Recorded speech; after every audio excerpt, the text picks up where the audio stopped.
Malacanang says corrupt local officials will be next on President Rodrigo Duterte's chopping block. This comes after Duterte fired a string of presidential appointees for various supposed offenses, but mostly for excessive travels abroad. The sacked officials include Presidential Commission for the Urban Poor Chief Terry Ridon, Maritime Industry Authority Administrator Marshal Amaro III, Development Academy of the Philippines President Elba Cruz, Budget Undersecretary Gertrudo De Leon, and Dangerous Drugs Board Chairman Dionisio Santiago. Presidential spokesperson Harry Roque says, quote, "The President stated that he will continue with the process of cleansing the bureaucracy and that he will now turn more of his attention to local government units, including the autonomous region in Muslim Mindanao." Duterte previously announced he ordered Interior Undersecretary and now Officer-in-Charge Eduardo Año to crack down on local government officials who allow corruption to thrive. The officials will be given 3 days to respond to Año's probe into corruption allegations. A social weather station survey shows 49% of Filipinos expect better quality of life in 2018. SWS says 49% of Filipino adults are optimists or expect their personal quality of life to improve in the next 12 months, while 3% are pessimists or expect their lives to get worse in the same period. In terms of geographical location, net personal optimism was excellent in Mindanao, the National Capital Region, and the rest of Luzon. Net personal optimism is also very high in the Visayas. In terms of socioeconomic classes, net personal optimism was excellent among classes A, B, C, and D, and very high among the poorest class E.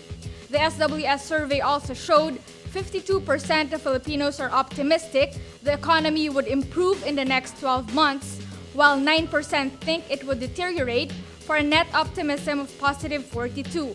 This is 12 points higher than September 2017. Presidential spokesman Harry Roque says President Rodrigo Duterte wants to use the next tax reform package pending in Congress to fulfill his promise to increase the salaries of public school teachers. Roque says Duterte gave the directive during the cabinet meeting Monday, where tax reform was the major topic. He adds the president is determined to produce tangible results of tax reform, and an increase in teachers' pay would fit the bill. The first tax reform package has been criticized as anti-poor, with additional taxes triggering higher prices of goods and services and transportation fares. Finance Secretary Carlos Dominguez III says the upcoming tax reform package is not really designed to make more revenues.